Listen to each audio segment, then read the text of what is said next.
अभी मीडिया में एक रिपोर्ट आई जो आपने भी पढ़ा या सुना होगा कि भूटान ने आसाम के किसानों को मिलने वाले सिंचाई के पानी की सप्लाई को रोक दिया है। ये खबर ऑलमोस्ट सभी मीडिया ने रिपोर्ट किया और राज्यसभा एमपी सुब्रमण्यम स्वामी ने इस खबर को ट्वीट करते हुए कहा कि अब भूटान भारतीय किसानों को मिलने वाले सिंचाई के पानी को रोक रहा है। ये खबर इस कॉन्टेक्स्ट में शेयर किया जा रहा है कि भारत के पड़ोसी मुल्क नेपाल, पाकिस्तान और चाइना के बाद अब भूटान भी भारत के लिए मुश्किलें खड़ा कर रहा है। Hello everyone, this is Bharat Nayak from the Logical Indian fact checking team और आज हम इस खबर की पड़ताल करेंगे। इसको लेकर एक ग्राफिक सोशल मीडिया में वायरल हो रहा है जहां ये कहा जा रहा है कि 67 ईयर्स में पहली बार भूटान ने भारत के किसानों को मिलने वाले सिंचाई के पानी की सप्लाई को रोका है। और उसके बाद ये भी कहा जा रहा है कि इस डिसीजन से आसाम के 26 गाँव के 6000 किसान अफेक्ट होंगे। ये जो खबर है कि भूटान ने भारत की तरफ पानी की सप्लाई को रोका है वो मिसलीडिंग है। आसाम के फॉरेन मिनिस्ट्री ने एक प्रेस स्टेटमेंट रिलीज़ किया है जहां उन्होंने कहा है कि जो भी मीडिया रिपोर्ट्स है वो टोटली बेसलेस है।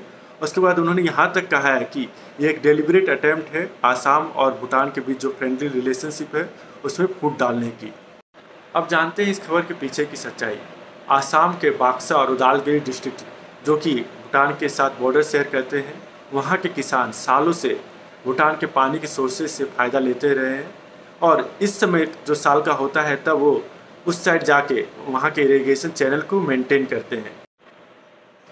लेकिन इस साल कोरोना वायरस पेंडेमिक की वजह से दोनों देशों के बॉर्डर सील्ड थे, जिसके कारण भारत देश के किसान भूटान की ओर नहीं जा पाए इरिगेशन चैनल्स को मेंटेन करने के लिए, जिसके कारण जो इरिगेशन वाटर की सप्लाई है उस पर रुकावट आ गई है।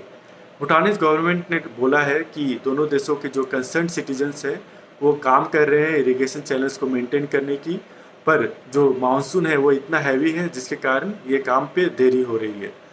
भूटानीज गवर्नमेंट ने फ़ोटोज रिलीज किए हैं जहाँ पर देखा जा सकता है कि जो लोकल एडमिनिस्ट्रेशन है वो इरिगेशन चैनल्स को ठीक करने का काम कर रही है। तो हम इन कंक्लूजन कह सकते हैं कि भूटान गवर्नमेंट ने भारत की तरफ होने वाले इरिगेशन वाटर सप्लाई को रोका नहीं है और जो मीडिया रिपोर्ट्स हैं वो फॉल्स है। अगर आपको इस तरह का कोई भी रिपोर्ट मिलता है तो आप द लॉजिकल इंडियन के व्हाट्सएप फैक्ट चेक नंबर 6364000343 में भेज सकते हैं। धन्यवाद।